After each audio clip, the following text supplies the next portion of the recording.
این هفته خبر تو خبر داره براتون از شیخ فری دربدری که هنوز تو کف زهرخوریه و میخواد با تهدید عظما به همه پرسی یه پشمی برای عمامه خودش دست و پا کنه. حتی اگر تو این مسائل استراتژیک سالها ما بحث کردیم به نتیجه نرسیدیم، اگر نرسیدیم باید بریم همه پرسی از مردم بپرسیم. راهش اینه. این طرف حواسش نیست که این حرفا مال وقتیه که زیر پات سفت باشه، نه الان که کل نظام رو هواست.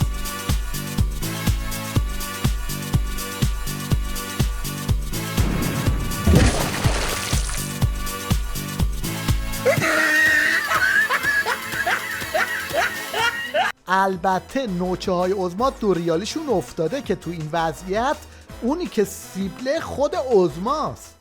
بنا دارن با این افزایش قیمت دلار بالا با این کمرمون رو بشکنن که شما از نظام و رهبر برگردید. هیچ دیگه توی سری کار همه با رهبر کار دارن. سید علی وافورم که زیر بار تحریم ها به مرز خفگی رسیده دیگه حال و حوصله روزخونی هم نداره. یکی از برادران عزیز یکی دو نفر گفتن شما صحبت کنید. ما همش داریم صحبت میکنیم، مکرر بنده زیاد صحبت میکنم. اگر اون مقداری که من و امثال من صحبت میکنیم اگر نصف او کار کنیم همه دنیا آباد میشه. مشکل عظما اینه که الان دیگه کاری هم ازش بر نمیاد، واسه خاطر همینه که به جک و جونوراش سپرده تا از هر فرصتی برای زدن سیخ و سنبه به شیخ فری استفاده کنن.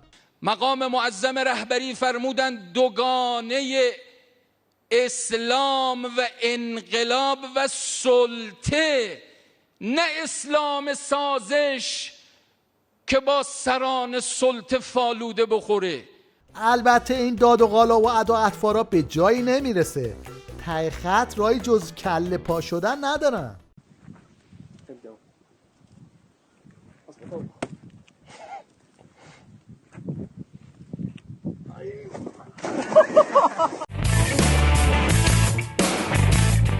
این حجت الاسلام بوق مشنگ هم تازه یادش افتاده که باید از موسموس شیخ فری برای تهدید اروپایی‌ها شکایت کنه. مسئله پول ملی ما رو به اون توجه بشود، اینقدر تنزل پیدا نکنه. شما در این روابط بین الملل نمیدانم آقایان پس چه میکنن؟ هنوزم گویا دنبال این هستیم اروپاییان رو با خودمون بیاریم و از ته دیگشان چیزی بگیریم. اینا فکر میکنن با این دست و پا زدن ها میتونن برجام رو نجات بدن، اما عملیات نجاتشون یه چیزی تو این مایه هاست.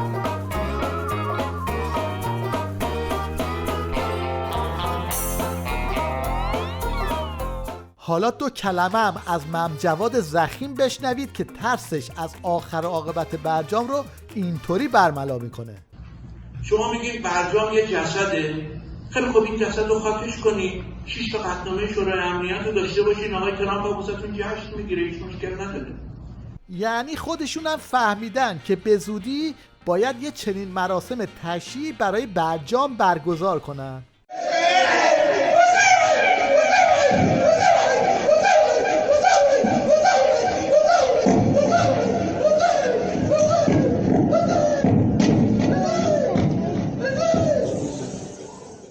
توی این سالیان هر وقت که آخوندا بزبیاری می آوردن دست به دامن اصلاح طلبای قلابی می شدن، اما حالا خود اصلاح طلبا هم اعتراف میکنن که دیگه تموم ماجرا.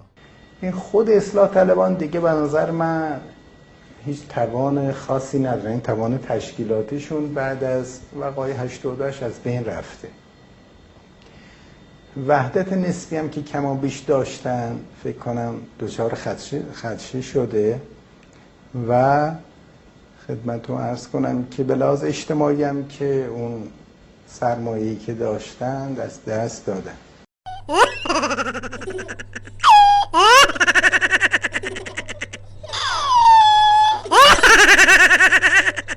البته بین همین جماعت با چنین مشنگایی هم مواجه میشیم که از ترس تخته شدن دکونشون برای ادامه همین وضعیت فاجعه بار دست و پا میزنن. من 2 ماه 3 ماه شب و روز زندگیم شده بود رفتن واسه روحانی کمپین کردن. از اواخر 95 شروع کردم تا 29 اردیبهشت 96. ببین خیلی جاها که من میرفتم ستادهای آقای رئیسی هم بود. عملکرد آقای روحانی رو فاجعه بار میدونم، ولی از اون فاجعه بارتر عملکرد 84 تا 92 اصولگراها هستش. این طرف فکر میکرد با بالا رفتن از عبای شیخ فری میتونه به جایی برسه، اما به چنین سرنوشتی دچار شد.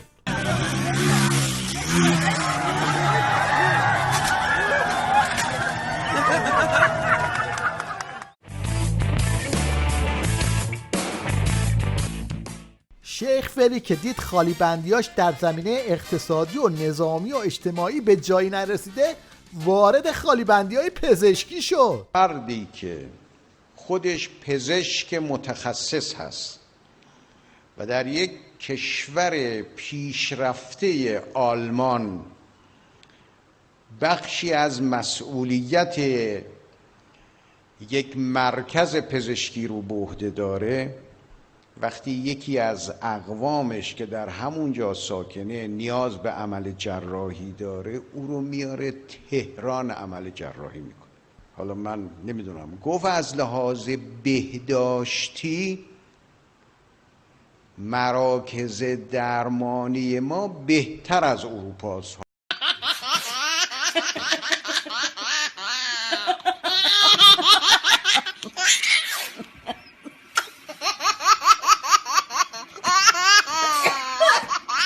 این جوجه بسیجی ولایت مدار اخیراً یه حرفایی راجع به سلبریتی های حکومتی زد. بعد سلبریتی هایی میشون ابزار پیشبرد این انگیزه ها و انگیزه سازی. بادیگارد دارن تو همین تهران، برای این ور اون ور رفتن از آمبولانس استفاده میکنن. درآمدش از کجاست؟ از جهل بقیه. یکی از این سلبریتی های حکومتی این هنربند بی هنره که بعد از پاچه خاری برای آخوندا از طرف مردم بایکوت شده و آوردنش توی تیوی ریش تا اینجوری قضیه رو ماسمالی کنه. اما من به عنوان یک انسان یا به یک معرفت رسیدم یا نرسیدم، یا دوست می‌دارم، محبم یا نیستم. من نمیتونم ریا کنم. من دوست می‌دارم، من محبم، من عاشق اهل بیتم و افتخار میکنم که توی انقلاب اسلامی تو وطنم در این بره از تاریخ زندگی میکنم. این شوت سنگینم برای اینکه توی تیم ملی به یه جایی برسه، از این بادمجونا دور قاب عظما چید. باز شد و مهدی ترابی دروازه پیکان رو باز کرده. پاسکاری خوبشون و حرکت قشنگ تیمی دروازه. حالا دلیل قانع کننده این فوتبالیست پاچه خار رو بشنوید که کارش رو اینطوری توجیه میکنه. من آدم سیاسی نیستم، آدم ورزشی هستم. به عنوان یه آدم ورزشی این کار اولا کار کاملا دلی بود. به عنوان یه آدم ورزشی متوجه این موضوع شدم که الان تنها نظام کشورم تو سطح دنیا اطاعت رهبر دنیا. آقا مشکلی هم نداریم خدا رو شکر. پس چرا وضعیت خیلی گندشتی کنم؟ واسه همین خواستم یه سری از مسئولین رو گوش بدم. بعد از تظاهرات مردم عراق، ترس سر تا پای نظام رو فرا گرفته و همه تو نظام از خودشون چنین سوالاتی رو میپرسن. اما چه اتفاقی میفته که کمتر از نیم ساعت از این تظاهرات میشه ضد دولتی، کمتر از 45 دقیقه میشه ضد حکومتی، در همین اثنا شعارهای ضد مرجعیت داده میشود، کمتر از 1 ساعت شعارهای ضد ایرانی میشود. عظما تو همه این سالا میخواست از وضعیت آشفته عراق یه خوراکی برای خودش دست و پا کنه، اما آخرش این شد.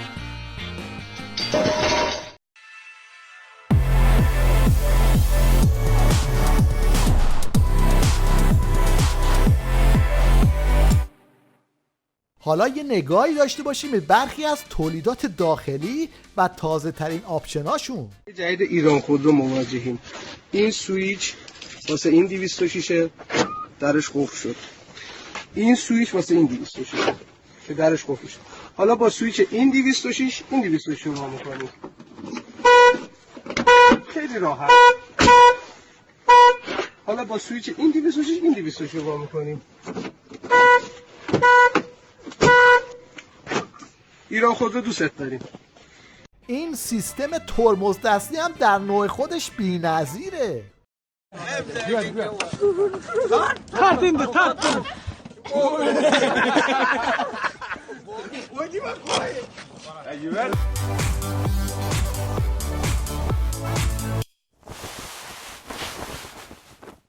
در پایان توجه شما رو به ابتکارهای جالبی در هنر عکاسی جلب می‌کنیم که اگرچه خیلی ساده و کم خرج هستن اما نتیجهش بسیار تماشاییه.